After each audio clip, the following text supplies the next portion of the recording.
भाई लोग, थिएटर में शत्रुमुर्ख का अंडा मुजस्सिमा देखा है मैंने। बॉलीवुड को जोर से कॉमेडी आई है, वो निकाल के ही छोड़ेंगे। मैंने देखी धमाल 4 और उसके साथ रिव्यू करेंगे नेटफ्लिक्स पे रहमान डकैत और 2.5 किलो का हाथ, एक दूसरे के आमने सामने, किसकी जीत होगी। इन शॉर्ट आप सेफ कहां हो, घर पे या थिएटर में। सबसे पहले रिव्यू करेंगे एक ऐसी मूवी जिसने हमको याद दिलाया कि धमाल 2 और 3 भी आई थी। इस बार इन्होंने मूवी का नाम धमाल 4 रखा है। डबल धमाल, टोटल धमाल, इतना कौन सोचेगा मालिक, धमाल 4 रखो, अरे पब्लिक आएगी। मूवी के नेगेटिव से पहले मैं कुछ पॉजिटिव बता दूं कि जो हमारी क्लासिक धमाल थी, जिसके सीन्स में आज भी यूट्यूब पे जाके देखता हूं रिपीट पे, नाम बताते बताते गोवा पहुंच जाएगा।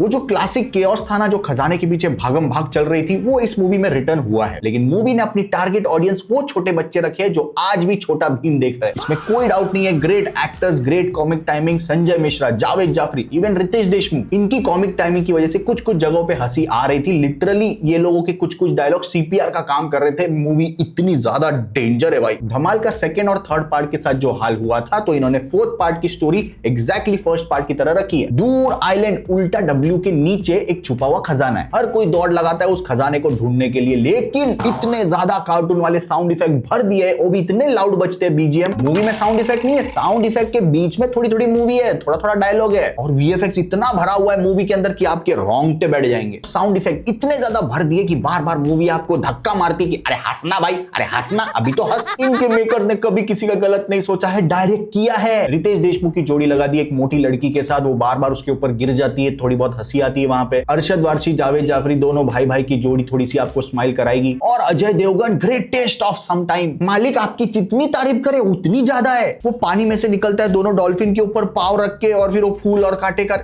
शिट मैन, कितना क्रिंज था वो। आधे से ज्यादा कॉमेडी सीन मुझे ऐसा फील हो रहा था कि इनको पेपर के ऊपर लगाओगे, हमने क्या मास्टरपीस बना दिया भाई। लेकिन उस जबरदस्ती कॉमेडी को बड़े पर्दे पे तो हमने सहा है ना। काश इनके करोड़ों के बजट में से 2-3 जीरो निकाल देते, तब जाके हमको कम से कम बजट में मिलती वो पहले वाली 2007 वाली धमाल। जिन्होंने इश्क मूवी बनाई है, मस्ती मूवी बनाई है, धमाल मूवी बनाई है, उन्हीं के डायरेक्टर ने ये मूवी बनाई है। जो मास्टरपीस कॉमेडी के अंदर धमाल उनसे बन गई थी, वो वापस बन ही नहीं सकती। डायलॉग्स वही चैट जीपीटी की राइमिंग फील होती। मैं तो बोल बोल के थक गया भाई। अंडर कवर को अंडरवेयर बोल दिया, जर्नी को सफर को सफरिंग बोल दिया। मेरे लिए मूवी बेरेबल बिल्कुल नहीं थी भाई। ये प्रॉपर बच्चों की मूवी है। अगर आप सिनेफाइल्स हो तो सिनेफाइल्स लेके निकलोगे बाहर। और इस मूवी के हेटर का बिल्कुल मत सुनना भाई, वो सच बोल रहे। एक्सट्रीमली लाउड, अजीबोगरीब कुछ भी चल रहा है मूवी के अंदर। अगर आप जाने का सोच रहे हो तो छोटे बच्चे को लेके जाना, शायद वो मजा कर ले। काश मेकर्स ने राइटिंग के ऊपर ध्यान दिया होता instead of VFX, sound effect, ट्विंग ट्विंग। आज के लिए फिलहाल इतना ही। आपकी तरह मैं भी मायूस हूं भाई। मेरे लिए मूवी 5 आउट ऑफ 10 थी। दूसरी मूवी मैंने देखी नेटफ्लिक्स के ऊपर, अक्षय खन्ना, सनी देओल, तिलोत्तमा शो में। एक से बढ़कर एक धुरंधर एक्टर्स। अरे धुरंधर से याद आया, जैसे ही धुरंधर देखी होगी, नेटफ्लिक्स ने सोचा होगा फटाफट रहमान डकैत को मूवी में लेने का है, अपने को फटाफट कुछ बनाओ, कच्चा पक्का जैसा हो चलेगा बनाओ। अब देखो 2 आवर 20 मिनट्स की एक कोर्टरूम ड्रामा मूवी, आपके अंदर जो क्रेविंग है कोर्टरूम क्राइम थ्रिलर देखने की, वो आपको सेटिस्फाई करवाती है। एंड में जो होने वाला है वो आपको पहले से ही, स्टार्टिंग से ही अक्षय खन्ना की एक्टिंग से समझ में आ जाता है। बस वो कैसे होने वाला है ये आपको एंड में बताया जाता है। और वो लॉजिकल ट्विस्ट है भी, लेकिन उसके लिए आपको 2 घंटा ऐसे प्लॉट पे से गुजरना पड़ेगा जिसके लिए आप दिल से कहीं से भी अटैच नहीं हो। ना आपको विक्टिम के लिए कुछ फील हो रहा है, ना आपको ऐसा लगता है कि हाँ कुछ तो एंड में नया ट्विस्ट आएगा, कोई और ही खूनी निकलेगा। अक्षय खन्ना एक नंबर का हरामी मानुस। मूवी में उनका रोल हरामी मानुस का। वो ऐसे बहुत अच्छे आदमी है, अलीबाग में जाके शांति से रहते। इसको भाई बहुत पैसे वाला दिखा है। ये रात को नाइट क्लब जाता है एक लड़की के साथ, वहां गुलू गुलू करेंगे और हो जाता है कांड। वो लड़की ऑलमोस्ट मरी हुई हालत में रोड पे मिलती है, वो आईसीयू में चली गई है, उसके ऊपर केस हो जाता है। सनी देओल का कैरेक्टर मूवी के अंदर एक नंबर सीनियर और एकदम पहुंचा हुआ एडवोकेट है। उसका रिकॉर्ड है, आज तक वो कोई केस हारा नहीं है। अब उसको भी डाउट है कि इसी ने मारा है, लेकिन फिर भी अक्षय खन्ना को बचाना है मूवी में। ऐसा क्यों वो करता है वो आप मूवी में देखना। लेकिन हर एक एक्टर आपको ओवर एक्टिंग करते हुए फील होते हैं। सबसे बड़ी प्रॉब्लम मुझे फील हुई मूवी के अंदर राइटिंग में,